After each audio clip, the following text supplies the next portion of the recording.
എന്നെ സംബന്ധിച്ചിടത്തോളം ഏറ്റവും വലിയ സന്തോഷം എന്ന് പറയുന്നത് ഈ പറഞ്ഞ സൂര്യ സാറിൻ്റെ കൂടെ വർക്ക് ചെയ്യാൻ പറ്റുക എന്നുള്ളതാണ്. ആർട്ട് ഡയറക്ടർ അരുൺ വെഞ്ഞാറമൂട് 2 വർഷത്തോളം ഈ സിനിമയ്ക്ക് വേണ്ടിയിട്ട് ഞങ്ങൾ വർക്ക് ചെയ്തിട്ടുണ്ട്. ആ വർക്ക് ചെയ്യുന്ന സമയങ്ങളിൽ നമ്മളുണ്ടാവുന്ന ഒരു പ്രഷറും അല്ലെങ്കിൽ ആ സമയത്ത് ഉണ്ടാവുന്ന ഒരു സ്ട്രെസ്സൊക്കെ ഹെവിയാണ്.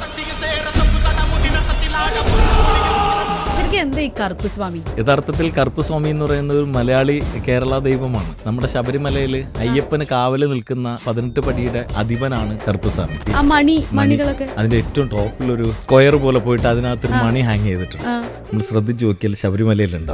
ശരിക്കും കറുപ്പിന്റെ സെറ്റിന്റെ ബഡ്ജറ്റ് എന്താ? എങ്ങനെ പോലും ഒരു 10 രൂപയ്ക്കൊക്കെ മേളിൽ പോയിട്ടുണ്ട്. 10 കോടിയുടെ മേലെ പോയിട്ടുണ്ടാവും. ഉറപ്പായിട്ടും പോയിട്ടുണ്ട്. സോങ് തന്നെ 1.5-2 കോടി അടുപ്പിച്ച് സോങ്ങിന്റെ സെറ്റ് മാത്രം വന്നിട്ടുണ്ട്. ആ മുളകൊക്കെ ഒറിജിനലാണ്. ഒറിജിനലും യൂസ് ചെയ്തിട്ടുണ്ട്. ആർട്ടിസ്റ്റിന്റെ ടച്ച് ചെയ്യുന്ന ഇന്ററാക്ട് ആവുന്ന പോർഷനൊക്കെ ഡെമ്മി ക്രിയേറ്റ് ചെയ്തിട്ടുണ്ട്. ശരിക്കും ഈ മൂവിയിൽ ആ സെറ്റിലെ ആ ഒരു വിഗ്രഹം പിന്നീട് അതൊരു പ്രതിഷ്ഠയായി മാറി എന്നൊക്കെ ഇങ്ങനെ കേട്ടിട്ടുണ്ട്. അതാണ് ഏറ്റവും വലിയ. അത് എന്താണത്? നമ്മുടെ കറുപ്പ് സ്വാമിക്ക് നമ്മളായിട്ട് ക്രിയേറ്റ് ചെയ്ത ഒരു ഫേസ് ആണ്. പാലക്കാട്ട് ക്ഷേത്രങ്ങളിലേക്ക് വിഗ്രഹം കൊത്തുന്ന ആൾക്കാരെ കൊണ്ട് ചെയ്യിച്ചതാണ്. ഒറ്റ സിംഗിൾ സ്റ്റോണിനകത്ത് ഒരു 3 ഫീറ്റ് ഹൈറ്റ് വരുന്ന ഒരു പ്രതിമയാണ്. അത് മൊത്തം ഒറ്റ കല്ലിൽ കൊത്തിയെടുത്തത്.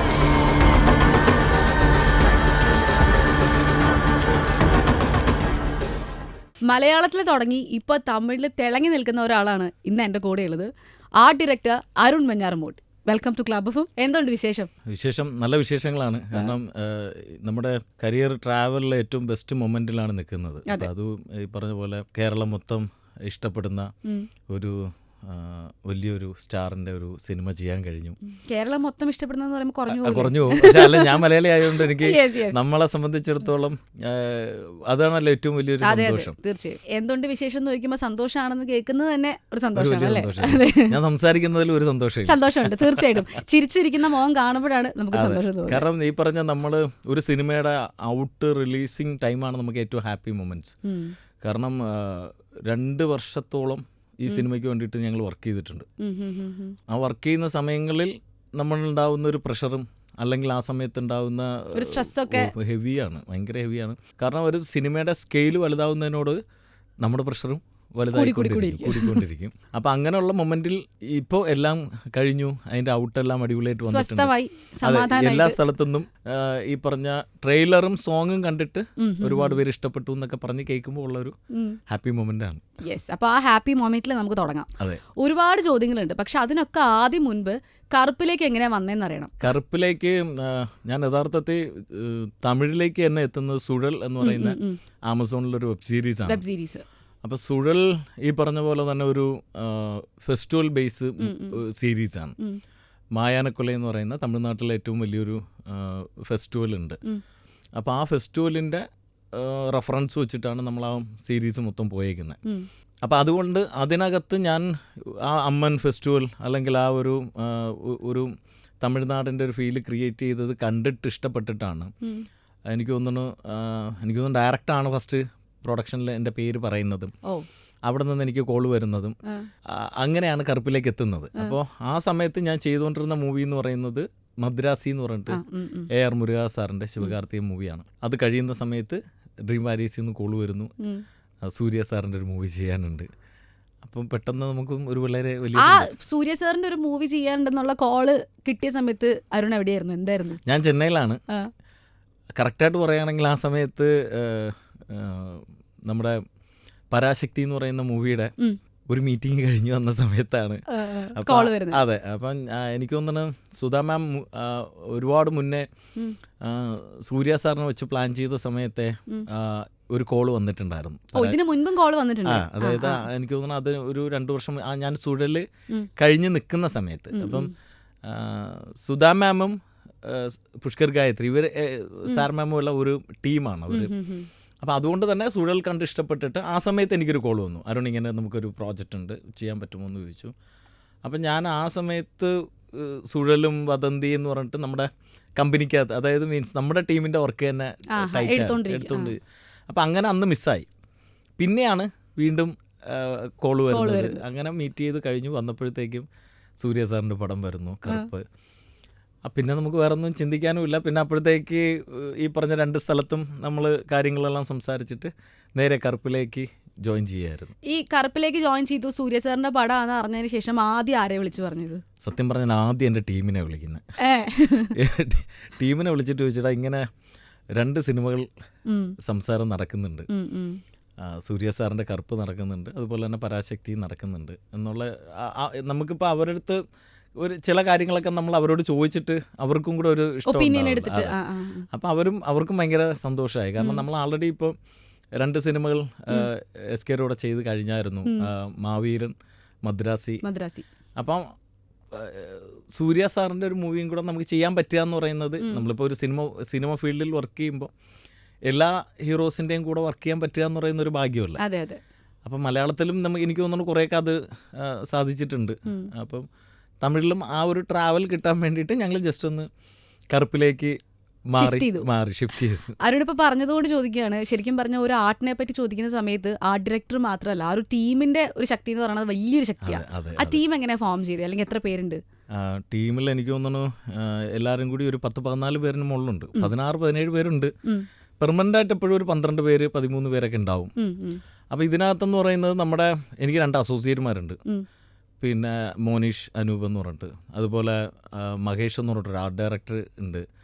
പുള്ളിക്കാരനാണ് എനിക്ക് വേണ്ടിയിട്ട് അണലി എന്ന് പറഞ്ഞിട്ട് സീരീസും, ഇപ്പോൾ പ്രിൻസിൻ്റെ പടം വിനായകൻ ജയസൂര്യ ഫിലിമുണ്ട്, അതെല്ലാം പുള്ളിയാണ് ആർട്ട് ഡയറക്ഷൻ ചെയ്തത്. ഞാൻ പ്രൊഡക്ഷൻ ഡിസൈനറാണ്. അത് കൂടാണ്ട് നമുക്കെപ്പോഴും ഷൂട്ട് ടൈമിൽ സെറ്റിൽ നിൽക്കുന്ന ഒരു ടീമുണ്ടാവും. എനിക്ക് തോന്നുന്നു ഏറ്റവും സ്ട്രോങ് ആയിട്ട് നിൽക്കേണ്ടതാണ് ഓടി നടക്കുന്നത്. അപ്പോൾ മോണിറ്ററൊക്കെ നോക്കിയിട്ട് ഡയറക്ടർ ചിന്തിക്കുന്നതിന് മുന്നേ ഇവരവിടെ ചെന്നിട്ട് അത് മാറ്റണം. അങ്ങനെ അതായത് എപ്പോഴും ആ ഫ്രെയിം നോക്കി വർക്ക് ചെയ്യുന്ന ആൾക്കാരാണ്. അപ്പോൾ അത് ജോബി, അനിൽ, റെജിൻ, മനോജ് എന്ന് പറയാം. അങ്ങനെ അവരുടെ ഒരു ടീം വിട്ടുപോയിട്ടുണ്ടെങ്കിൽ പ്രശ്നമാണ്. അങ്ങനെ അതൊരു ടീമുണ്ട്. പിന്നെ ശരത്ത്, പ്രകാശൻ, സെനീഷ്, ഒരുപാട് പേരുണ്ട് കേട്ടോ. അത് മിക്കവാറും എനിക്ക് ഇന്ന് കിട്ടും വിട്ടുപോയിട്ടുണ്ടെങ്കിൽ. അതെ, അപ്പം അങ്ങനെ ഒരു വലിയ ടീമാണ് മൊത്തത്തിൽ വർക്ക് ചെയ്യുന്നത്.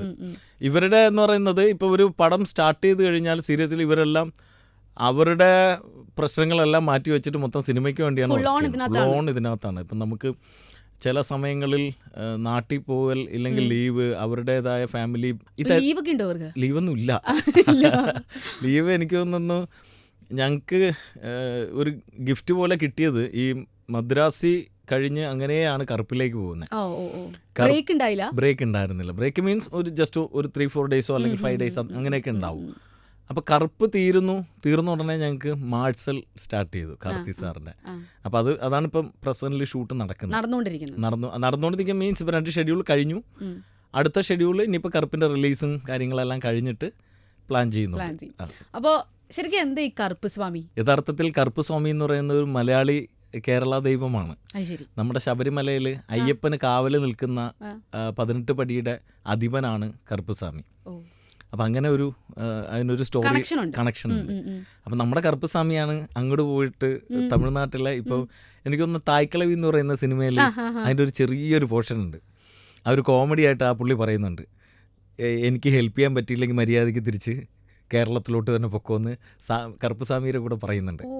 അപ്പോൾ ആ കണക്ഷൻ അവർ ഇത് വെച്ചിട്ടാണ് ചെയ്തേക്കുന്നത്. അപ്പം പിന്നെ നമ്മൾ ഇതിനെ പറ്റിയിട്ട് നമ്മൾ എന്ത് ചെയ്യുകയാണെങ്കിലും കുറച്ച് എന്തെങ്കിലുമൊക്കെ പഠിക്കണ്ടേ. അപ്പോൾ അതിൻ്റെ ഭാഗമായിട്ട് കറുപ്പ് സ്വാമിയുടെ കുറേ കാര്യങ്ങളൊക്കെ തിരക്കി. കറുപ്പ് സ്വാമിയിൽ തന്നെ ഒരുപാട് വെറൈറ്റി ഇതുണ്ട്. അത് നമ്മളിപ്പോൾ ഓരോ ഏരിയകളിൽ പോകുമ്പോൾ ചിലപ്പോൾ പേരുകളിലൊക്കെ വ്യത്യാസമാണ്. വിരുമാണ്ടി സ്വാമി ഉണ്ട്, അതുപോലെ കാവൽ ദൈവങ്ങളുണ്ട്. അപ്പം അങ്ങനെ ഒരു സിസ്റ്റത്തിലേക്കാണ് തമിഴ്നാട്ടിൽ നിൽക്കുന്നത്. പക്ഷെ നമ്മുടെ യഥാർത്ഥ കറുപ്പ് സ്വാമി എന്ന് പറയുന്നത് 18 പടിയുടെ അധിപൻ. അതെ, അപ്പം ഞങ്ങൾ അതിൻ്റെ കുറച്ച് റെഫറൻസ് പരിപാടികൾ കറുപ്പിലൊക്കെ ചെയ്തിട്ടുണ്ട്. കറുപ്പിൻ്റെ സോങ്ങിനകത്തൊക്കെ ആ വിഗ്രഹങ്ങളും അല്ലെങ്കിൽ ആ എലമെന്റ്സ് ഒക്കെ നമ്മൾ ആഡ് ചെയ്തു. അതിൻ്റെ ഏറ്റവും ടോപ്പിലൊരു സ്ക്വയർ പോലെ പോയിട്ട് അതിനകത്തൊരു മണി ഹാങ് ചെയ്തിട്ടുണ്ട്. നമ്മൾ ശ്രദ്ധിച്ചു നോക്കിയാൽ ശബരിമലയിലുണ്ട് അത്. ശരിക്കും ഈ മൂവിയിൽ ആ സെറ്റിലെ ആ ഒരു വിഗ്രഹം പിന്നീട് അതൊരു പ്രതിഷ്ഠയായി മാറി എന്നൊക്കെ ഇങ്ങനെ കേട്ടിട്ടുണ്ട്. അതാണ് ഏറ്റവും വലിയ അതെന്താണത്? അത് ഞങ്ങൾ പാലക്കാട്ട് നിന്നാണ് വിഗ്രഹം ഉണ്ടാക്കിയത്. യഥാർത്ഥത്തിൽ ചെന്നൈയിൽ നിന്ന് വിഗ്രഹങ്ങൾ ഉണ്ടാക്കി കേരളത്തിലേക്ക് കൊണ്ടുവരുന്നതാണ് സിസ്റ്റം. കാരണം അവിടെയാണ് വിഗ്രഹങ്ങൾ ഉണ്ടാക്കുന്ന ഒരുപാട് ആൾക്കാരുള്ളത്. അതിന് തന്നെ ഒരു ഏരിയ തന്നെ വിഗ്രഹങ്ങൾ മേക്ക് ചെയ്യുന്ന ടീമുണ്ട്. പക്ഷെ അവിടെ ഞങ്ങൾ പോയി ഈ വിഗ്രഹങ്ങൾ നോക്കുമ്പോൾ നമുക്കൊരു ഹാപ്പിനെസ് വരണമല്ലോ. അത് കാണുമ്പം ഒരു ഫീൽ വരണം. അതുകൊണ്ട് എനിക്ക് അങ്ങോട്ടൊരു ഒരു തൃപ്തി കിട്ടിയില്ല. അങ്ങനെ ഞാൻ അവിടെ നിന്ന് പാലക്കാട്ട് അന്വേഷിച്ചപ്പോൾ അവിടെ വിഗ്രഹങ്ങൾ ക്ഷേത്രങ്ങളിലേക്ക് ഉണ്ടാക്കി കൊടുക്കുന്ന ടീമുണ്ട്. അപ്പോൾ അവരുമായിട്ട് സംസാരിച്ച് നമ്മുടെ കറുപ്പസ്വാമിക്ക് നമ്മളായിട്ട് ക്രിയേറ്റ് ചെയ്ത ഒരു ഫേസാണ്. അപ്പോൾ നമ്മൾ ഡിസൈൻ ചെയ്ത് കറുപ്പസ്വാമിക്ക് ഈ ഹെഡിലൊരു ചെറിയ കൊണ്ടയുണ്ട്, പഴയ കാലത്തെ എന്നാണ് പറയുന്നത്. അപ്പം നമ്മൾ അങ്ങനെയുള്ള കുറേ കാര്യങ്ങളൊക്കെ അതിൽ ചേഞ്ചസ് ഒക്കെ വരുത്തി നമുക്ക് വേണ്ടി ഒരു ഡിസൈൻ ചെയ്ത വിഗ്രഹമാണത്. എന്നിട്ട് അത് പാലക്കാട്ട് ക്ഷേത്രങ്ങളിലേക്ക് വിഗ്രഹം കൊത്തുന്ന ആൾക്കാരെ കൊണ്ട് ചെയ്യിച്ചതാണ്. അപ്പോൾ അവരും എനിക്ക് തോന്നുന്നു അത് സിനിമയ്ക്ക് വേണ്ടി ചെയ്ത പോലെ അല്ലാണ്ട് ഒറിജിനൽ ഒരു ക്ഷേത്രത്തിലേക്ക് എങ്ങനെയാണോ ചെയ്യേണ്ടത് അതൊക്കെയാണോ മെറ്റീരിയൽ യൂസ് ചെയ്തിരിക്കുന്നത്? അത് ഒരു കല്ലിൽ കൊത്തിയെടുത്ത പ്രതിമയാണ്. ഒറ്റ സിംഗിൾ സ്റ്റോണിനകത്ത് ഒരു 3 feet ഹൈറ്റ് വരുന്ന ഒരു പ്രതിമയാണ്. അത് മൊത്തം ഒറ്റ കല്ലിൽ കൊത്തിയെടുത്ത. അത് ചെയ്യാനായിട്ട് എത്ര നാളെടുത്തു? എനിക്ക് തോന്നുന്നു ഒരു 24 ദിവസം 25 ദിവസത്തോളം പ്രോസസ്സ് ഉണ്ടായിരുന്നു. അത് കഴിഞ്ഞ് അവിടുന്ന് കോയമ്പത്തൂരേക്ക് കൊണ്ടുവരുന്നതിന് തന്നെ ഒരു 2 ദിവസത്തോളം. സെറ്റ് കോയമ്പത്തൂരായിരുന്നു.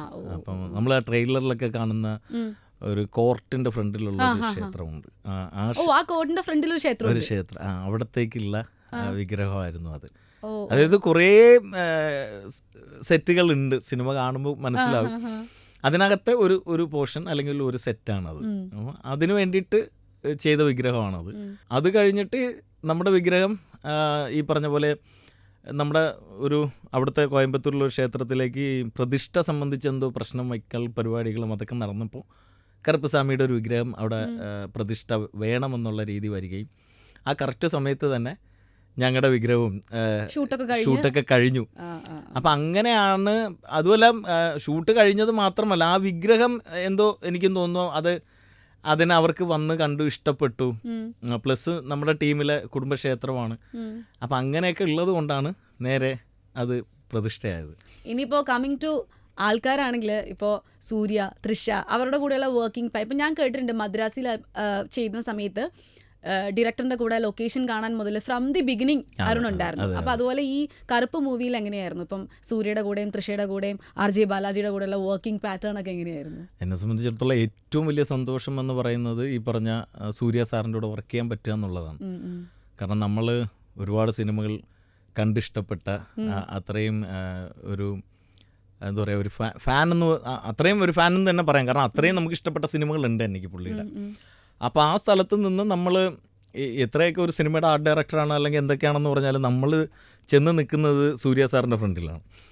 അപ്പോൾ അത് ഫസ്റ്റ് എനിക്ക് പുള്ളിയെ കാണുമ്പോൾ തന്നെ ഭയങ്കര ഒരു സന്തോഷം ഉണ്ടായിരുന്നു. എനിക്ക് തോന്നുന്നു ഇത്രയും ഒരു ക്ലോസ് സർക്കിളിൽ വരുമെന്ന് എനിക്ക് പ്രതീക്ഷയൊന്നും ഇല്ലായിരുന്നു. ഓക്കെ, നമ്മൾ സൂര്യ സാറിൻ്റെ പടം വർക്ക് ചെയ്യുന്നു എന്നുള്ളതേ ഉള്ളൂ. പക്ഷെ പേഴ്സണലി എനിക്ക് ഏറ്റവും അടുപ്പമുള്ളൊരു വ്യക്തിയാണ് ഇപ്പോൾ സൂര്യ സാർ. എല്ലാ ദിവസങ്ങളിലും നമ്മൾ ലൊക്കേഷനിൽ കാണുമ്പോൾ നമ്മളെ വിഷ് ചെയ്ത് നമുക്കൊരു നമ്മളെ ഒരു സെക്കൻഡ് ആണെങ്കിലും നമുക്ക് വേണ്ടി മാറ്റി വയ്ക്കാൻ കാണിക്കുന്ന ഒരു പറയാറുണ്ടോ? സെറ്റിൽ എനിക്ക് തോന്നുന്നു അങ്ങനെ ചേഞ്ചസ് ഒന്നും പറഞ്ഞിട്ടില്ല. പക്ഷേ ഓരോ സെറ്റ് ഇട്ട് കഴിയുമ്പോഴും രാവിലെ ഷൂട്ടിന് വരുന്ന സമയത്ത് ആ സെറ്റ് കണ്ടിട്ട് ഡീറ്റെയിലിംഗ് പറയാറുണ്ട്. അത് നന്നായിട്ടുണ്ട്, അല്ലെങ്കിൽ ആ വർക്ക് രസമുണ്ട്, സാമിയുടെ ഫേസ് ഡീറ്റെയിലിംഗ് നല്ലതാണ്, അങ്ങനെയുള്ള കാര്യങ്ങളൊക്കെ ചെറിയ ചെറിയ കോംപ്ലിമെന്റ്സ് ഒക്കെ രാവിലെ തന്നെ സംസാരിക്കാറുണ്ട്. ചില സമയത്തൊക്കെ നമ്മൾ പുതിയ സെറ്റിലൊക്കെ വരുമ്പോഴത്തേക്ക് എനിക്ക് തോന്നുന്നു ഇന്നലെ ഈ വർക്കിംഗ് സ്റ്റിൽസ് എല്ലാം ഇന്നലെയാണ് കിട്ടുന്നത്. അപ്പോൾ അതിൽ കുറേ സൂര്യ സാറിൻ്റെ കൂടെ നിൽക്കുന്ന സ്റ്റില്ലുകളുണ്ട്. അപ്പം ഞങ്ങൾ ഏതോ ഒരു മൊമെൻറ്റിൽ ഞങ്ങൾ എന്തോ ഒരു കാര്യത്തെപ്പറ്റി സംസാരിക്കുന്നുണ്ട്. അപ്പം ഞാനിങ്ങനെ വലിയ ഭയങ്കര ബിൽഡപ്പായിട്ടൊക്കെ സംസാരിക്കുന്ന ഒരു ഫോട്ടോയിൽ. അപ്പോൾ അത് ഭയങ്കര രസമുള്ള കുറേ അങ്ങനത്തെ മൊമെൻറ്റുകൾ കുറേ ഉണ്ടായിട്ടുണ്ട്. തൃഷ മാമുമായിട്ടും ഈ പറഞ്ഞ പോലെ നമ്മൾ നേരിട്ട് അങ്ങനെ ഈ പറഞ്ഞ ഒരുപാട് ഇൻട്രാക്ഷൻ ഇതൊന്നും ഇല്ലെങ്കിലും പക്ഷെ എല്ലാ ദിവസവും കാണുന്നു, അല്ലെങ്കിൽ വിഷ് ചെയ്യാറുണ്ട്, സംസാരിക്കാറുണ്ട്. ഈ പറഞ്ഞ സോങ്ങിൻ്റെ സെറ്റ്, സോങ്ങിൽ പുള്ളിക്കാരുണ്ടല്ലോ. അപ്പം സോങ്ങിൻ്റെ സെറ്റാണ് എനിക്ക് തോന്നുന്നത് കറുപ്പിലെ ഏറ്റവും വലിയ സെറ്റ്. അത്യാവശ്യം വലിയ ഒരു എക്സ്പെൻസിൽ ചെയ്തേക്കുന്ന ഒരു സെറ്റാണ്. എനിക്ക് തോന്നുന്നു അതിന് ഏറ്റവും വലിയ താങ്ക്സ് പറയേണ്ട പ്രൊഡ്യൂസേഴ്സിനാണ്. കാരണം നമുക്ക് ഒരു ഭയങ്കര ഫ്രീഡം തന്ന് ഒരു ക്രിയേറ്റീവ് സ്പേസിനകത്ത് ഇടപെടാണ്ട് ഒരു ബഡ്ജറ്റ് ഫ്രീ ആയിട്ടാണ് ആ സെറ്റ് ഡിസൈൻ ചെയ്തത്.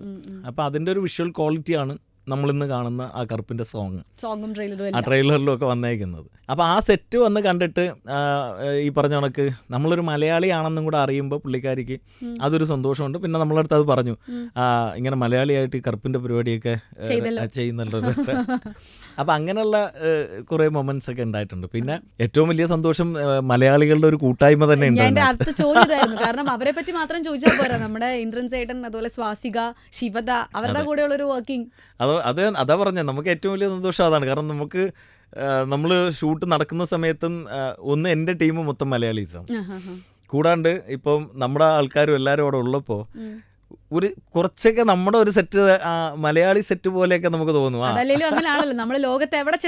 മലയാളീസ് ഉണ്ടെന്ന് പറഞ്ഞത്. അപ്പം അതുകൊണ്ട് ഈ പറഞ്ഞ ഇന്ദ്രൻ സേട്ടൻ വന്നപ്പോഴും ഇന്ദ്രൻ സേട്ടൻ അതൊരു വലിയ സന്തോഷമാണ്. കാരണം നമ്മൾ മുന്നേ വർക്ക് ചെയ്തിട്ടുണ്ട്. ഞാൻ ഇന്ദ്രൻ സേട്ടന് കൂടെ 2-3 വർക്കൊക്കെ മുന്നേ മലയാളത്തിൽ ചെയ്തിട്ടുണ്ട്. ആട് 2 ഒക്കെ ചെയ്യുന്ന സമയത്തൊക്കെ ഞങ്ങൾ ഒരുമിച്ച് വർക്ക് ചെയ്തിട്ടുണ്ടല്ലോ. അതുപോലെ ഇപ്പം റാണി എന്ന് പറഞ്ഞിട്ട് ശങ്കരാമകൃഷ്ണൻ സാറിൻ്റെ ഒരു പടം ചെയ്തായിരുന്നു, ഭാവന ഹണി റോസ് ഒക്കെ ഉള്ള. അപ്പം അതിൽ ഇന്ദ്രൻ സേട്ടനാണ് മെയിൻ. അപ്പം അതൊക്കെ കഴിഞ്ഞിട്ടാണ് ഞാനിപ്പം ഈ പറഞ്ഞ ചെന്നൈയിൽ ഇങ്ങനെ തിരക്കിൽ നിൽക്കുന്നത്. അപ്പോൾ ഇന്ദ്രൻ സേട്ടൻ വന്നപ്പോൾ ഭയങ്കര സന്തോഷമായി. കാരണം ഷൂട്ട് കഴിഞ്ഞാലും തൊട്ട് ഇന്ദ്രൻ സേട്ടൻ്റെ കൂടെ ഞങ്ങളുടെ പിള്ളേരുണ്ടല്ലോ, അവരെപ്പോഴും കൂടെ ഉണ്ടാവും, നമ്മളൊരു ടീമായിട്ട് അവിടെ ഉണ്ടാവും. പിന്നെ അതുപോലെ തന്നെ സ്വാസിക, എല്ലാവരും ഭയങ്കര രസകരമായിട്ടുള്ള ഷൂട്ടായിരുന്നു. സെറ്റ് ഇടുന്നതിനെ കുറിച്ചും സെറ്റിന്റെ പ്രിപ്പറേഷൻസും ഒക്കെ നമ്മൾ ചോദിക്കും. പക്ഷെ ഒരു ആർട്ട് ഡയറക്ടറെ സംബന്ധിച്ച് ഒരു സെറ്റ് പൊളിക്കാന്ന് പറഞ്ഞാൽ ചെറിയ വിഷമമുണ്ട്. എത്ര വലിയ സെറ്റ് ആണെങ്കിലും അതെ, പൊളിക്കുമ്പോൾ കാരണം എന്താണെന്നറിയോ, അത് ക്രിയേറ്റ് ചെയ്യാൻ നേരത്തുണ്ടാവുന്നൊരു 10-12 ദിവസം നമ്മുടെ കണ്ണു മുന്നിൽ ഈ വേൾഡ് ക്രിയേറ്റായി വരിക. അപ്പോൾ ഇതിൻ്റെ ഒരു നമ്മളിങ്ങനെ നോക്കി നിന്ന് ഇതെപ്പോൾ തീരും, അല്ലെങ്കിൽ ഇതെങ്ങനെ വരും. സീരിയസ്ലി നമ്മൾ ഒരു പേപ്പറിലോ ഒരു ഡിസൈനോ ചെയ്യുന്ന ഒരു ഡിസൈൻ, അതിൻ്റെ ഔട്ട് വരുന്ന മൊമെൻ്റ് വരെയും ഭയങ്കര ഹെവി പ്രഷറാണ്. കാരണം ഇതിലെന്തെങ്കിലും ഒന്ന് നമ്മൾ കൊടുത്ത ഡിസൈനിന് താഴെ പോവുകയോ, ചീത്തകൾക്കോ, ഉറപ്പായിട്ടും കേൾക്കില്ലേ. കാരണം കോടികൾ ബഡ്ജറ്റ് ചെയ്തിട്ട് രാവിലെ ഷൂട്ടിന് വരുമ്പോൾ സെറ്റില്ല എന്ന് പറഞ്ഞു കഴിഞ്ഞാൽ ചീത്ത ആയിരിക്കില്ല. അന്ന് തന്നെ അവിടുന്ന് വണ്ടി കയറ്റി ടാറ്റ ബൈ ബൈ, അതായിരിക്കും അടുത്ത മൊമെന്റിൽ നടക്കുന്നത്. പക്ഷെ ഇന്ന് വരെയും ദൈവം സഹായിച്ച് അങ്ങനെ വന്നിട്ടില്ല. എല്ലാ സ്ഥലങ്ങളിലും നമ്മൾ നാളെ ഷൂട്ടാണെങ്കിൽ ഇന്ന് തന്നെ നമ്മുടെ സെറ്റ് ഫിനിഷ് ആയിരിക്കും. തലേദിവസമോ അല്ലെങ്കിൽ അതിന് ഒരു ദിവസം മുന്നെയോ നമ്മൾ സെറ്റ് ഫിനിഷ് ചെയ്തിരിക്കും. ഷൂട്ടിന് ഒരു ദിവസം മുന്നേ ഡയറക്ടർ DOP ടീമിനെ ഞങ്ങൾ സെറ്റിൽ കൊണ്ടുവന്ന് കാണിക്കും. ഇതാണ് ഓൾമോസ്റ്റ് ഒരു ഫൈനൽ എന്നുള്ളത്. ആ കാണിക്കുന്ന സമയത്ത് നമ്മൾ എന്തെങ്കിലും ഒരു കുഞ്ഞ് ഫിനിഷിങ് മാറ്റി വെച്ചിട്ടുണ്ടാവും. നമ്മൾ നാളെയാണ് നമ്മുടെ സെറ്റിൻ്റെ ഷൂട്ടെങ്കിൽ ഇന്നായിരിക്കും നമ്മൾ ഈ സെറ്റ് വിസിറ്റ് എന്ന് പറയുന്ന ഒരു പ്രോസസ്സ് ഉണ്ട്. അപ്പം നമ്മൾ ഇന്ന് ഈ സെറ്റ് വിസിറ്റ് ചെയ്യുന്ന സമയത്തും കാണുമ്പോൾ ഓക്കെ സൂപ്പർ അടിപൊളി എന്നുള്ള രീതിയിലായിരിക്കും എല്ലാവരും പറയുന്നത്. പക്ഷേ എങ്കിലും പിറ്റേ ദിവസം ഇവർക്ക് വേണ്ടിയിട്ട് ഒരു കുഞ്ഞ് ഒരു എലമെന്റ് നമ്മൾ മാറ്റി വെച്ചിട്ടുണ്ടാവും. അതെന്താണെന്നറിയോ, നമ്മളിപ്പോൾ ഇന്നൊരു വൈകുന്നേരം സെറ്റ് വന്ന് കണ്ടാൽ ഇത്രേ ഉള്ളൂ, അല്ലെങ്കിൽ ഇത് സൂപ്പർ നന്നായിട്ടുണ്ട് എന്ന് പറഞ്ഞിട്ടാണ് ഇവർ പോകുന്നത്. അപ്പം അവരുടെ മനസ്സിലുള്ള സെറ്റ് ഇതായിരിക്കും, ഓക്കെ. പക്ഷെ പിറ്റേ ദിവസം രാവിലെ വരുമ്പോൾ അതിനെ നമ്മൾ ഒരു സ്റ്റെപ്പും കൂടി ഒന്നുകൂടെ കൂട്ടി കാണിക്കുമ്പോൾ സൂപ്പർ ഒരു എക്സ്പ്രഷൻ. അപ്പൊ അതെന്ന് പറയുന്നത് എനിക്കൊന്നും എല്ലാവരെയും, കാരണം നമ്മൾ അവസാന റൗണ്ട് ഒരു ഫിനിഷിങ് ടച്ച് ഉണ്ടാവും ഓരോ സെറ്റിലും. ലാസ്റ്റ് റൗണ്ട് ഒരു പ്രോസസ്, അതിലാണ് എപ്പോഴും സെറ്റിന്റെ അത് എനിക്ക് തോന്നുന്നു. നാളെ രാവിലെ ഷൂട്ടാണെങ്കിൽ ചിലപ്പോൾ ഇന്ന് രാത്രിയിലൊക്കെ ആയിരിക്കും ഈ പരിപാടി നടക്കുന്നത്, ഫുൾ ടീമോട് കൂടി. ആ സമയത്ത് നമ്മളും ഫുൾ ഓണായിട്ട് ഇറങ്ങി ഭയങ്കര രസമാണ് അത്. അതായത് നമുക്ക് എല്ലാ സിനിമയ്ക്കും ഒരു സെറ്റ് വർക്ക് നടക്കുമ്പോൾ 10-20 ദിവസമൊക്കെ മുന്നേ സെറ്റ് വർക്ക് തുടങ്ങും. അതിനിപ്പോൾ 20 ദിവസം ഉണ്ടെങ്കിലും ശരി തന്നെ, അല്ലെ 10 ദിവസം ഉണ്ടെങ്കിലും ശരി തന്നെ, അവസാനത്തെ നൈറ്റ് എന്ന് പറയുന്നത് അത് കറക്റ്റാ ഈ കല്യാണ വീട്ടിലൊക്കെ നടക്കും. ശരിക്കും കറുപ്പിന്റെ സെറ്റിന്റെ ബഡ്ജറ്റ് എന്താ? കറുപ്പിന്റെ പുറത്തു പറയാൻ പറ്റുമോ? വലിയ ബഡ്ജറ്റാണ്. ഇങ്ങനെ എനിക്ക് തോന്നുന്നു എങ്ങനെ പോയാലൊരു 10 രൂപയ്ക്കൊക്കെ മേളിൽ പോയിട്ടുണ്ട്. 10C ഒക്കെ മേളിൽ വരും.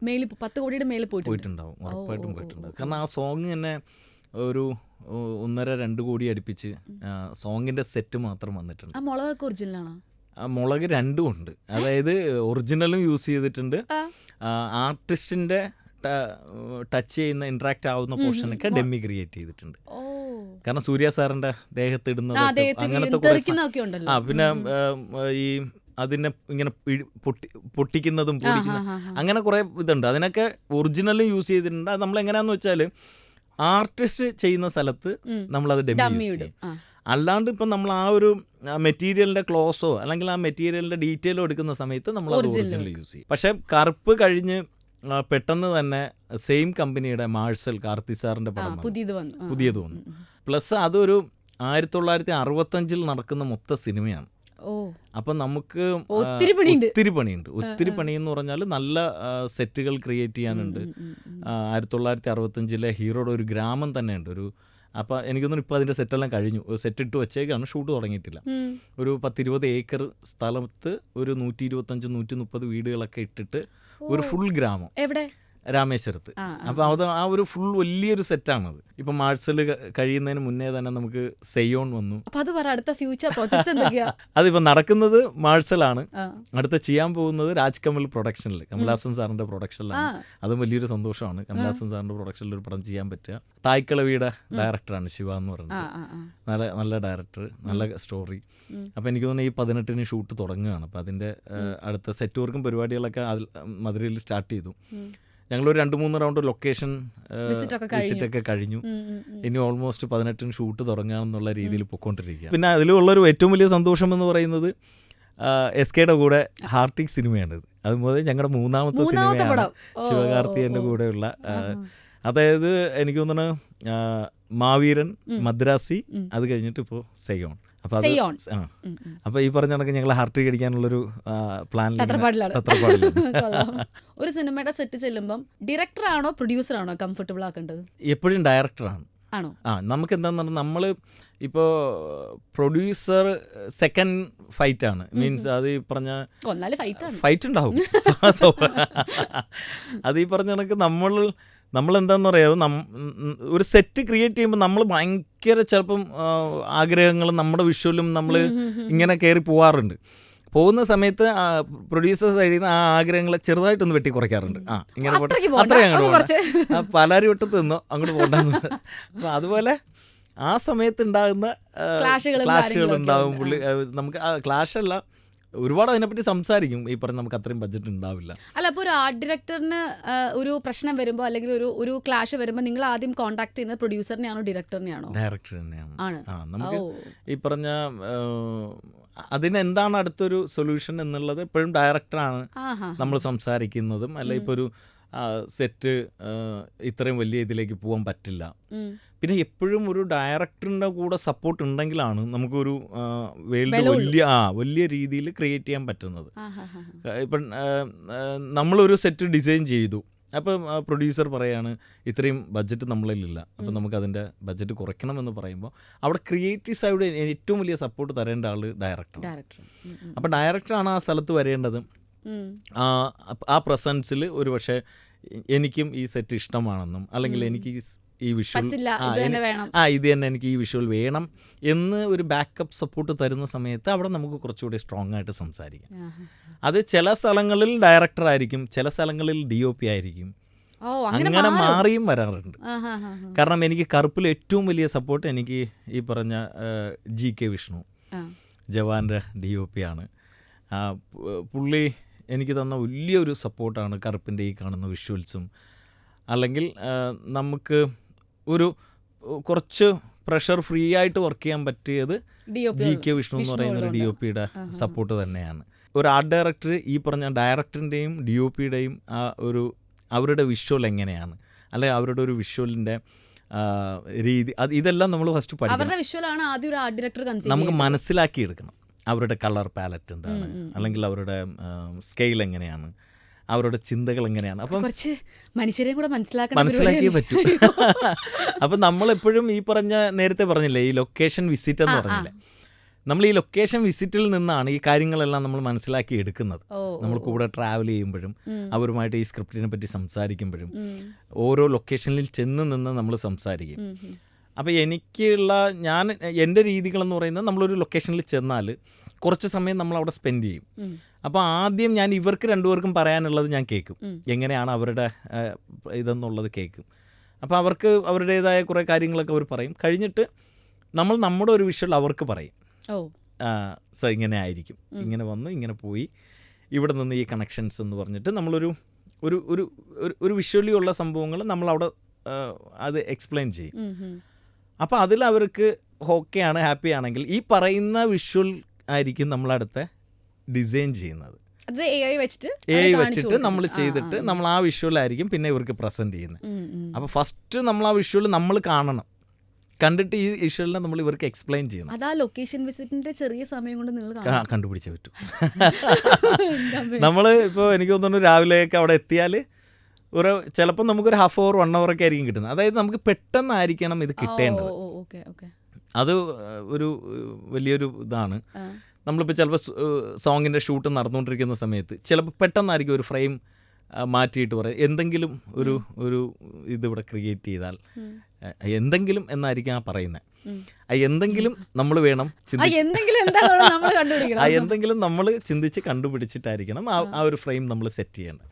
അവർക്ക് അറിയാം എന്തോ ഒരു വിഷ്വലിൽ അവിടെ വന്നാൽ നന്നായിരിക്കും, അല്ലെങ്കിൽ എന്തെങ്കിലും ഒരു പ്രോപ്പർട്ടി അവിടെ വന്നാൽ നന്നായിരിക്കും. പക്ഷേ എന്താണ് ആ പ്രോപ്സ് എന്നുള്ളത് നമ്മൾ വേണം ആ സ്ഥലത്തിന് മാച്ചാവുന്ന, അല്ലെങ്കിൽ ആ ഫ്രെയിമിന് മാച്ചാവുന്ന, ചിലപ്പോൾ അതൊരു ഹാഫ് അവർ കൊണ്ടോ അല്ലെങ്കിൽ 1 hour കൊണ്ടോ നമ്മൾ ചിന്തിച്ച് സെറ്റ് ചെയ്ത് കൊടുക്കണം. അപ്പോൾ എനിക്ക് തോന്നുന്നു ഡയറക്ടറിനെയും DOPനെയും മനസ്സിലാക്കുക എന്നുള്ളതാണ് ഏറ്റവും വലിയ ചടങ്ങ്.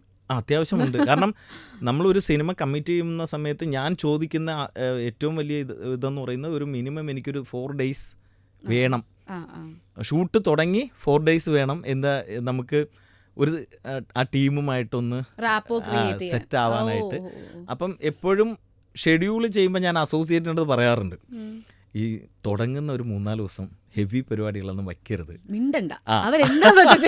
അപ്പോൾ അത് ഒരു ചെറിയ ലൈറ്റായിട്ട് പോയാൽ നമുക്ക് ആ 4 ദിവസം കൊണ്ട് നമുക്ക് ഏകദേശം മനസ്സിലാവും. നമുക്ക് മനസ്സിലാവും, നമ്മുടെ ടീമിനും ഒരു പ്ലാൻ ഉണ്ടാവും, അല്ലെങ്കിൽ എങ്ങനെയാണ് അവരുടെ സെറ്റിലുള്ള രീതികളെന്ന് മനസ്സിലാവും. അപ്പം അത് കഴിഞ്ഞിട്ട് ഇച്ചിരി ഹെവി പരിപാടി വന്നാലും നമ്മൾ പിന്നെ നമുക്ക് മനസ്സിലാവും ഇവരുടെ പാറ്റേൺ എന്താണ്, അല്ലെങ്കിൽ ഇവരുടെ രീതികൾ എന്താണ്. അപ്പം അത് എങ്ങനെ ഹാൻഡിൽ ചെയ്യണം, അതിന് എന്തായിരിക്കണം നമ്മൾ ഒരു സ്റ്റെപ്പ് മുന്നേ ചെയ്യേണ്ട കാര്യങ്ങൾ. നമ്മൾ മാനത്ത് കാണുക, അങ്ങനെ മാനത്തൊന്നും കണ്ടില്ലേലും വേണ്ടല്ലോ. പക്ഷെ നമ്മൾ എവിടെ ഡിസൈനെങ്കിലും ഒക്കെ ചെയ്യുമ്പോൾ അവർ മനസ്സിൽ കാണുന്ന ഡിസൈൻ ആയിരിക്കണം. അവർക്കൊരു വിഷ്വൽ ഉണ്ടാവും. ആ വിഷ്വൽ ആയിരിക്കണം നമ്മൾ സ്കെച്ചിൽ ഡിസൈനിൽ കൊടുക്കേണ്ടത്. ഒരു ആർട്ട് ഡയറക്ടറും അതുപോലെ ഒരു പ്രൊഡക്ഷൻ ഡിസൈനറും തമ്മിലുള്ള ഡിഫറൻസ് എന്താ? എനിക്ക് പ്രത്യേകിച്ച് ഡിഫറൻസ് ഒന്നും തോന്നിയിട്ടില്ല. അങ്ങനെയല്ല, ഈ ആർട്ട് ഡയറക്ടർ പ്രൊഡക്ഷൻ ഡിസൈനർ എന്നുള്ള ഡിഫറൻറ്റ് വലിയ സിനിമകളിലാണ് പ്രൊഡക്ഷൻ ഡിസൈനർ എന്ന് പറയുന്ന ഒരു പോസ്റ്റ് വരുന്നത്. നേരത്തെ ഇപ്പം എനിക്ക് തോന്നുന്നു എല്ലാ സിനിമകളിലും പ്രൊഡക്ഷൻ ഡിസൈനർ എന്നാണ് യൂസ് ചെയ്യുന്നത്. ആർട്ട് ഡയറക്ടർ യൂസ് ചെയ്യില്ല. ആർട്ട് ഡയറക്ടർ എന്നുള്ള പേര് മാറിയാണ് ഇപ്പം പ്രൊഡക്ഷൻ ഡിസൈനർ എന്നുള്ള പേരിലേക്ക് മാറുന്നുണ്ട്. ഞാൻ സ്റ്റാർട്ടിങ്ങിൽ ആർട്ട് ഡയറക്ടർ എന്നുള്ളൊരു അതെ ആ ടാഗിലാണ് വർക്ക് ചെയ്തിരുന്നത്. അവിടെ നിന്നും ഈ പറഞ്ഞ വലിയ സിനിമകളായ മദ്രാസി, മാവീരൻ, കറുപ്പ്, അങ്ങനെയുള്ള വലിയ സിനിമകളിലേക്ക് പോയപ്പോഴാണ് എൻ്റെ പേര് പ്രൊഡക്ഷൻ ഡിസൈനർ എന്ന് മാറിയത്. അപ്പം ഞാൻ മനസ്സിലാക്കിയ എൻ്റെ അറിവിലാണ് കേട്ടോ, എനിക്ക് കറക്റ്റായിട്ട് അതിൻ്റെ ഒരു ജഡ്ജ്മെൻറ്റ് പറയാൻ അറിയില്ല. അപ്പം ഞാൻ മനസ്സിലാക്കിയത് ഒരു വലിയ സിനിമയ്ക്ക് എപ്പോഴും ഒരുപാട് വർക്കുകൾ ഉണ്ടാവും, ഒരുപാട് സെറ്റുകൾ ഉണ്ടാവും, ഒരുപാട് വേൾഡ് ക്രിയേറ്റ് ചെയ്യാനുണ്ടാവും.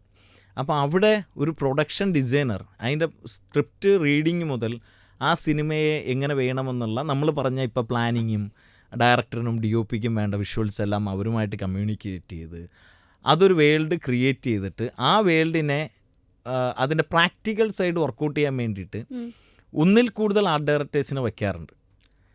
അപ്പം അങ്ങനെ വരുന്ന സ്ഥലത്താണ് പ്രൊഡക്ഷൻ ഡിസൈനർ എന്ന് പറയുന്ന ഒരു പോസ്റ്റും അതിൻ്റെ കീഴിൽ ചിലപ്പോൾ ഒരു ആർട്ട് ഡയറക്ടർ ആവാം, അല്ലെങ്കിൽ 2 ആർട്ട് ഡയറക്ടേഴ്സ് ഉണ്ടാവും, 3 പേരുണ്ടാവാം.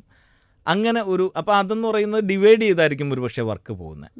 ഇത്ര പോർഷൻ ഒരു ആർട്ട് ഡയറക്ടർ ഒന്ന് വർക്ക് ചെയ്യുന്നു, ഒരു പകുതി പോർഷൻ. പക്ഷേ ഏറ്റവും വലിയ ആളിൻ്റെ റെസ്പോൺസിബിലിറ്റി എന്ന് പറയുന്നത് ആ പ്രൊഡക്ഷൻ ഡിസൈനർ ആയിരിക്കും. അതിനകത്ത് വയ്ക്കുന്ന ഒരു പ്രോപ്പർട്ടി ആണെങ്കിൽ പോലും അതിൻ്റെ ഫൈനൽ ഡിസിഷൻ മേക്കിംഗ് ഈ പറഞ്ഞ പ്രൊഡക്ഷൻ ഡിസൈനറിനായിരിക്കും. അതാണ് ആ വ്യത്യാസം ഞാൻ മനസ്സിലാക്കിയത്. ഓക്കെ, ശരിക്കും നമ്മൾ ഇങ്ങനെ ഒരു ഫീൽഡിൽ വർക്ക് ചെയ്യുന്ന ആൾക്കാരോട് ചോദിക്കാറുണ്ട്, മറ്റ് സെയിം ഫീൽഡിൽ വർക്ക് ചെയ്യുന്ന മറ്റ് ആർട്ടിസ്റ്റുകളുടെ വർക്ക്സ് റെഫർ ചെയ്യാറുണ്ടോ, അല്ലെങ്കിൽ അത് ശ്രദ്ധിക്കാറുണ്ടോ, നോക്കാറുണ്ടോ എന്നൊക്കെ. അതുപോലെ ചോദിക്കുകയാണെങ്കിൽ ഒരു ആർട്ട് ഡയറക്ടർ എന്ന നിലയിൽ അല്ലെങ്കിൽ ഒരു പ്രൊഡക്ഷൻ ഡിസൈനർ എന്ന നിലയിൽ വേറെ പ്രൊഡക്ഷൻ ഡിസൈനേഴ്സിന്റെ വർക്കൊക്കെ അയ്യോ ഉറപ്പായിട്ടും നോട്ട് ചെയ്ത് നോക്കോ? പിന്നെ തീർച്ചയായിട്ടും അങ്ങനെ നോട്ട് ചെയ്ത ഒരു വർക്ക് പറയോ? ഞാൻ മഞ്ഞുമ്മൽ ബോയ്സ് അജയൻ ശാലജി പുള്ളി എനിക്ക് എൻ്റെ ഫ്രണ്ടുമാണ്. ഈ പറഞ്ഞ നമുക്ക് അത് വേറെ ഏറ്റവും വലിയ ഒരു നമ്മളൊരു നമുക്ക് കിട്ടിയിരിക്കുന്ന പ്ലസ് എന്താണെന്നറിയോ? ഏറ്റവും ബെസ്റ്റ് ആർട്ട് ഡയറക്ടേഴ്സ് എല്ലാം മലയാളത്തിലുണ്ട്. എന്താ ജ്യോതിശങ്കർ, പുള്ളിയുടെയൊക്കെ ഇപ്പം നമ്മൾ ചെന്നൈ പോയാലും അവിടെ ഓരോ വർക്കുകളെ പറ്റിയൊക്കെ സംസാരിക്കുന്ന സമയത്ത് പുള്ളിയുടെ വർക്കിനെ പറ്റിയൊക്കെ സംസാരിക്കുമ്പോൾ നമുക്കത് ഭയങ്കര ഹാപ്പിയല്ലേ. നമ്മുടെ ആൾക്കാരെ പറ്റിയല്ലേ പറയുന്നത്. ഇപ്പം ബ്രഹ്മയുഗത്തിനെ പറ്റിയിട്ടും കുമ്പളങ്ങി നൈറ്റ്സിനെ ചില DOP ഒക്കെ നമ്മളടുത്ത് വന്നു, സാർ அந்த കുമ്പളങ്ങി നൈറ്റ്സ് வந்து സൂപ്പർ സാർ. சார் நம்ம ഫ്രണ്ട് தான் സാർ പോട്ടിരിക്കുന്നത്. അത് ഭയങ്കര ഹാപ്പി മൊമെന്റ് ആണ്. കാരണം നമുക്ക് റെഫറൻസ് എടുക്കാൻ വേണ്ടി നമ്മൾ വേറെ ലാംഗ്വേജിൽ പോകേണ്ട ആവശ്യമില്ല. നമ്മുടെ മലയാളത്തിലാണ് നമുക്ക് ഏറ്റവും വേറൊരു പ്ലസ് എന്ന് പറയുന്നത്. നമ്മൾ ഡീറ്റെയിലിങ്ങിൽ മലയാളി ആർട്ട് ഡയറക്ടേഴ്സ് സൂപ്പറാണ് എല്ലാവരും. ഇപ്പം മഞ്ഞുമ്മൽ ബോയ്സ് നോക്കി ഭയങ്കര ആ കുട്ടി ആ ചെടികളായിക്കോട്ടെ പായലായിക്കോട്ടെ അത്രയും ഡീറ്റെയിൽ ചെയ്തിട്ടുണ്ട്. അപ്പം ആ ഒരു ഡീറ്റെയിലിംഗ് വർക്ക് ഒരിക്കലും അപ്പുറത്ത് നമുക്ക് കുറച്ച് കുറവാണ്. ഞങ്ങൾ ഒരു പക്ഷേ ഇപ്പം അവിടെ ഈ പറഞ്ഞ ഈ വലിയ സിനിമകൾ വരാൻ കാരണം തന്നെ ഈ പറഞ്ഞ നമ്മൾ മലയാളത്തിൽ നിന്ന് വർക്ക് ചെയ്ത് അവിടെ നിന്ന് നേരെ തമിഴിലേക്ക് പോയത് കൊണ്ടാണ്. കാരണം നമ്മൾ മലയാളത്തിൽ പഠിച്ചു വന്നത് എന്താണ്? കാരണം എൻ്റെ മലയാളത്തിൽ സിനിമയുടെ ആശാൻ ഗിരീഷ് മേനോനാണ്. ഗിരീഷ് ഏട്ടൻ ഈ പറഞ്ഞ പോലെ ഓരോ സെറ്റ് വർക്ക് ചെയ്യുന്ന സമയത്തും ഭയങ്കരമായിട്ട് അതിൻ്റെ ഡീറ്റെയിലിംഗ് ചെയ്യുമായിരുന്നു. അപ്പോൾ അതിനുള്ള ഫയർ ഞങ്ങൾക്ക് പഠിച്ചു വന്ന സമയത്തും കിട്ടിയിട്ടുണ്ട്, നല്ലപോലെ കിട്ടിയിട്ടുണ്ട്. എന്തെങ്കിലുമൊക്കെ ഒരു പേന ആയിക്കോട്ടെ അല്ലെങ്കിൽ ഒരു കളറാണെങ്കിൽ പോലും അടിക്കുന്ന പെയിൻറ്റിൻ്റെ കളറൊക്കെ പുള്ളി എന്താണോ മനസ്സിൽ വിചാരിച്ചേക്കുന്നത് എക്സാക്റ്റ് അത് കിട്ടുന്നത് വരെ അതിനുവേണ്ടി വർക്ക് ചെയ്യും. അപ്പം അങ്ങനെ ഒരു ആശാൻ്റെ കൂടെ നമ്മൾ വർക്ക് ചെയ്ത് വന്നതിൻ്റെ ഒരു പ്ലസ് നമുക്കെപ്പോഴും ഉണ്ട്. പിന്നെ അത് കഴിഞ്ഞ് ഞാൻ ഫസ്റ്റ് അസോസിയേറ്റ് ചെയ്യുന്നത് അരുൺ കല്ലുമൂട് എന്ന് പറയുന്ന ആ ഡയറക്ടറിൻ്റെ കൂടെയാണ്. അപ്പോൾ അരുണിൻ്റെയും പ്രത്യേകതകൾ ഇങ്ങനെയാണ്. ഈ പറഞ്ഞ നമ്മൾ വർക്കിന് വേണ്ടി മാക്സിമം ഇറങ്ങി ഹാർഡ് വർക്ക് ചെയ്യുക എന്നുള്ള ഒരു രീതികളുണ്ട്. അപ്പോൾ ആ ഒരു മലയാളത്തിൽ നമ്മൾ വർക്ക് ചെയ്ത ഒരു പ്ലസ് നമുക്ക് തമിഴിലേക്ക് ചെന്നപ്പോൾ നമുക്കത് ഭയങ്കരമായിട്ട് പോസിറ്റീവായിട്ട് കിട്ടി. നമ്മൾ ഇതുവരെ ഫോളോ അപ്പ് ചെയ്ത് വന്ന കാരണം എനിക്ക് തോന്നുന്നു ഡിസിപ്ലിൻ്റെ ഭാഗമാണെന്ന് തോന്നുന്നല്ലേ. ഡിസിപ്ലിൻ പ്ലസ് നമ്മളിനി എത്ര വർക്ക് ചെയ്താലും നമുക്ക് തൃപ്തി ഉണ്ടാവില്ല. നമുക്ക് ഇനിയും കുറച്ചുകൂടെ ശരിയായില്ല കുറച്ചുകൂടെ അടിപൊളിയാക്കാമായിരുന്നു എന്നുള്ളൊരു ഒരു തോട്ടുണ്ടാവും. അപ്പോൾ അത് നമ്മളിവിടെ എനിക്ക് തോന്നുന്നു മധുരയിലെ ഓഡിയോ ലോഞ്ചിൽ RJ ബാലാജി ഒരു കമൻറ്റ് പറഞ്ഞിട്ടുണ്ടായിരുന്നു. മലയാളി ആർട്ട് ഡയറക്ടർ അരുൺ அவர் சின்ன பட்ஜெட்டில் கேரளாவில் படம் பண்ணி பெரிய அவுட் எடுத்து இப்போ தமிழில் பெருசாக എന്ന് വെച്ചാൽ വേറൊന്നുമല്ല, നമ്മളെപ്പോഴും നമ്മൾ പഠിച്ചു വന്നത് ചെറിയ ബഡ്ജറ്റിൽ നല്ല ഔട്ട് കൊടുക്കണം എന്നുള്ളത്. അതെ, അപ്പം അതാണ് ഇവിടെ നമ്മൾ പഠിച്ചു വന്നത് മലയാളത്തിൽ. അപ്പം ഇവിടെ നിന്ന് ഞാൻ ചെയ്ത സിനിമകൾ അലമാര, ആട് 2, തൃശ്ശൂർ പൂരം, ജൂൺ, അനുഗ്രഹീതൻ ആൻ്റണി, അപ്പം ഇങ്ങനെയുള്ള സിനിമകളാണ് ഞാൻ ചെയ്തു വന്നത്. അപ്പോൾ ഇതിലൊക്കെ നമുക്ക് ബഡ്ജറ്റ് പ്രശ്നമുണ്ടോ എന്ന് ചോദിച്ചാൽ സീരിയസ്ലി ഉണ്ട്. പക്ഷെ നമ്മൾ അവിടെയും ഭയങ്കര രസകരമായിട്ടുള്ള ഒരു വേൾഡ് ക്രിയേറ്റിംഗ് പരിപാടി ട്രൈ ചെയ്തിട്ടുണ്ട്. എത്രത്തോളം ആൾക്കാർക്ക് ഇഷ്ടപ്പെട്ടൊന്നും അറിയില്ല, എങ്കിലും ഇഷ്ടപ്പെട്ടതുകൊണ്ടാണ് ഈ പറഞ്ഞ സിനിമകൾ ഇപ്പോൾ ജൂണും അൽമാരയൊക്കെ നമ്മൾ ഏറ്റെടുത്തത്. അതുകൊണ്ടാണ് ആ ജൂൺ എനിക്ക് തോന്നുന്നു എല്ലാവരും ഭയങ്കരമായിട്ട് ഇഷ്ടപ്പെട്ടിട്ട് അതിനെ പറ്റിയിട്ട് കമൻറ്റുകളും ഒക്കെ ഉണ്ടാകുന്ന ഒരു സിനിമയായിരുന്നു ജൂൺ. അതുപോലെ ആട് 2 എനിക്ക് തോന്നുന്നു വെഞ്ഞാറമൂട്ടിലൊക്കെ ഭയങ്കര അത്യാവശ്യം നമ്മുടെ നാട്ടിൽ തന്നെ നമുക്കൊരു എല്ലാവരും അറിയുന്ന ഒരു ഇതിലേക്ക് വരാൻ കാരണമെല്ലാം ഈ സിനിമകൾ തന്നെയാണ്. പിന്നെ നമ്മളെ ഈ പറഞ്ഞ വെഞ്ഞാറമൂട് എന്ന് പറയുന്നൊരു സ്ഥലത്ത് നമുക്ക് നിൽക്കാൻ പറ്റിയ അല്ലെങ്കിൽ അവിടെ നിന്ന് വളരാൻ പറ്റിയത് ഈ പറഞ്ഞ വലിയൊരു സപ്പോർട്ടാണ്. കാരണം സുരാജ് വെഞ്ഞാറമൂട്, അതുപോലെ നോബി, അശ്വത്ത് എന്ന് പറഞ്ഞിട്ട് ആർട്ടിസ്റ്റ്, ഒരുപാട് പേരുള്ള ഒരു സ്ഥലമാണ്. പിന്നെ നാടകങ്ങളുടെ ഒരു സ്ഥലമാണ്, നാടകോത്സവങ്ങളും ആഘോഷിക്കുന്ന സ്ഥലമാണ്. കലാകാരന്മാർ അല്ലെങ്കിൽ കലാപരമായിട്ടുള്ള ഇപ്പോൾ എനിക്ക് തോന്നുന്നു ഒരു എന്താ പറയുക, വെഞ്ഞാറമൂട് പോകുന്നൊരു സ്ഥലത്ത് ഒരു റെസ്റ്റോറൻറ്റ് സ്റ്റാർട്ട് ചെയ്യുകയാണ്. എനിക്ക് എൻ്റെ ഫ്രണ്ട് സർക്കിളിലുള്ള ആൾക്കാരാണ്, എൻ്റെ ഒരു ബ്രദർ ഉൾപ്പെടെ അതിനകത്തുണ്ട്. ഹരി എന്ന് പറഞ്ഞിട്ട്, ഹരി, സുൽഫി, നൗഫൽ എന്നൊക്കെ പറഞ്ഞിട്ട്, അപ്പം നൗഷാദ്, സോറി. അപ്പോൾ ഇവർ ആ റെസ്റ്റോറൻറ്റ് ഇട്ടിരിക്കുന്ന പേര് തന്നെ ടേസ്റ്റ് ഓഫ് നെല്ലനാടെന്നാണ്. അതായത് ഞങ്ങളുടെ നാടിൻ്റെ പേര് നെല്ലനാടെന്നാണ്. അപ്പോൾ ആ നെല്ലനാടെന്ന് പറയുന്ന പേരാണ് ആ റെസ്റ്റോറൻറ്റിന് ഇട്ടേക്കുന്നത്, ടേസ്റ്റ് ഓഫ് നെല്ലനാട്. ഇനി ഇതിനകത്ത് നമ്മൾ പോയി കഴിഞ്ഞാൽ കാണുന്നത് എന്താണെന്നറിയാമോ, മൊത്തം ഈ പറഞ്ഞ പഴയ നമ്മുടെ വെഞ്ഞാറമൂട്ടിലെ ചരിത്രത്തിൽ ഉള്ള ആൾക്കാരുടെ ഫോട്ടോസ് പെയിൻറ് ചെയ്ത് വെച്ചേക്കാണ് കടയുടെ അകത്ത്. നമ്മൾ കഴിക്കാനിരിക്കുന്ന ഹാളിൽ തന്നെ ഒരു സൈഡിൽ നോക്കിയാൽ ഈ പറഞ്ഞ സുരാജ് വെഞ്ഞാറമൂടുണ്ട്, കിടിലം ഫിറോസ് ഉണ്ട്, അശ്വത്ത് ഉണ്ട്, അങ്ങനെ സിനിമയിലുള്ള കുറേ ആൾക്കാരെ ഒരുപാട് ബന്ധപ്പെടുത്തി അല്ലെങ്കിൽ നാടിന്റെ കണക്ഷൻസ് വിടാണ്ടിരിക്കാൻ, അല്ലെങ്കിൽ അതിന്റെ പഴയ അതിനകത്ത് നമ്മൾ ആ റെസ്റ്റോറൻറ്റിൽ വന്നാൽ നമ്മുടെ വെഞ്ഞാറമൂടിന്റെ ചരിത്രങ്ങളൊക്കെ അറിയാൻ പറ്റുന്ന രീതിയിൽ ആ വെഞ്ഞാറമൂട്ടിൽ ഫസ്റ്റ് തുടങ്ങിയ ഹോട്ടൽ ഏതാണ്, അവിടെ ഫസ്റ്റ് തുടങ്ങിയ നാടകം, ആ നാടകത്തിൻ്റെ രചയിതാവ്, അങ്ങനെയുള്ള ഒരുപാട് എപ്പോഴും ആ നാടിനോട് നമുക്ക് വെളിയിൽ നിന്നൊരാൾ വന്നാൽ ഭയങ്കര രസകരമായിട്ട് തോന്നുന്ന വെഞ്ഞാറമൂടിൻ്റെ ഒരു ഗ്രാഫ് തന്നെ സ്കെൻസിൽ ചെയ്തൊക്കെ വെച്ചിട്ടുള്ള ഒരു നാടിൻ്റെ പേരിട്ട ഒരു റെസ്റ്റോറൻ്റാണ് ടേസ്റ്റ് ഓഫ് എന്നുള്ളത്. അത് ഒന്ന് ആലോചിക്കുക, നമുക്കൊരു നാട്ടിൽ തന്നെ കലാപരമായിട്ട് അങ്ങനെ ഒരുപാട് അംഗീകരിക്കപ്പെടുന്ന ഒരു സ്ഥലമാണ് അവിടെ. ആ സ്ഥലത്ത് നമുക്ക് അവിടെ നിന്നും വരാൻ പറ്റിയത് എപ്പോഴും വലിയൊരു സന്തോഷമാണ്. അതാണ് വെഞ്ഞാറമൂടും തുടങ്ങി ലോകമെങ്ങും അറിയുന്ന ഒരു പ്രൊഡക്ഷൻ ഡിസൈനർ, ഒരു ആർട്ട് ഡയറക്ടറായിട്ട് മാറട്ടെ എന്ന് ആശംസിക്കുന്നു. വളരെ സന്തോഷം, താങ്ക് യു. അപ്പം ഇപ്പോൾ അരുൺ പറഞ്ഞ പോലെ ഒരു ബ്രേക്ക് പോലും വരാതെ, തമിഴിലായാലും ശരി മലയാളത്തിലായാലും ശരി, ഒരു ബ്രേക്ക് പോലും വരാതെ ഇഷ്ടപ്പെട്ട ആഗ്രഹിച്ച എല്ലാ ആർട്ടിസ്റ്റിൻ്റെ ഒപ്പം വർക്ക് ചെയ്യാൻ പറ്റട്ടെ. വളരെ സന്തോഷം. ഈ പറഞ്ഞ വാക്കുകൾ വളരെ വിലപ്പെട്ടതാണ്. കാരണം നമുക്ക് ഈ പറഞ്ഞ തമിഴിൽ തന്നെ ഇപ്പം ഇത്രയും, കാരണം മലയാളിയായിട്ട് നമ്മൾ അവിടെ ചെന്ന് ഫൈറ്റ് ഉണ്ടോയെന്ന് വെച്ചാൽ ഇല്ലാണ്ടൊന്നുമില്ല. കാരണം യൂണിയൻ സപ്പോർട്ട്, അങ്ങനെ കുറേ കാര്യങ്ങളൊക്കെ ഉണ്ട്. ഇതെല്ലാം തരണം ചെയ്ത് നമ്മളവിടെ നല്ല സിനിമകൾ നമുക്ക് ഈ പറഞ്ഞ ഭാഗ്യം കൊണ്ടും കൂടെയാണ് ബാക്ക് SK സൂര്യ സർ, കാർത്തിക് സർ, അങ്ങനെ വലിയ ഇതിലേക്ക് പോകുന്നത് ഒരു വലിയ ഭാഗ്യമാണ്. എല്ലാവരുടെയും വലിയ ഒരു സപ്പോർട്ട് ഉണ്ടാവണം. അതുപോലെ സിനിമ 14-ാം തീയതി, അതെ അവസാനം അത് പറഞ്ഞ് നിർത്തുന്നത്, നമ്മുടെ കറുപ്പ് 14-ാം തീയതി റിലീസാണ്. ഈ പറഞ്ഞ മലയാളി സാന്നിധ്യം ഒരുപാടുണ്ട്.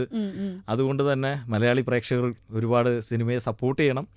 എല്ലാവരും സിനിമ കണ്ടിട്ട് ആർട്ടിനെ എങ്ങനെയുണ്ടെന്നോ, അല്ല കാരണം നമ്മൾ എത്ര വേൾഡ് ക്രിയേറ്റ് ചെയ്താലും ആ സിനിമ കണ്ടിട്ട് അതിൻ്റെ ഒരു അഭിപ്രായം പറയുമ്പോൾ നമുക്കൊരു വലിയ സന്തോഷമാണ്. എല്ലാവരും 14-ാം തീയതി സിനിമ കാണുക എന്നുള്ളതാണ് ഏറ്റവും വലിയൊരു. തീർച്ചയായും അതിൻ്റെ ഒപ്പം തന്നെ കറുപ്പിനും ഇനി ഇറങ്ങാൻ പോകുന്ന എല്ലാ സിനിമയ്ക്കും ഒരു all the best. Thank you so much. Thank you.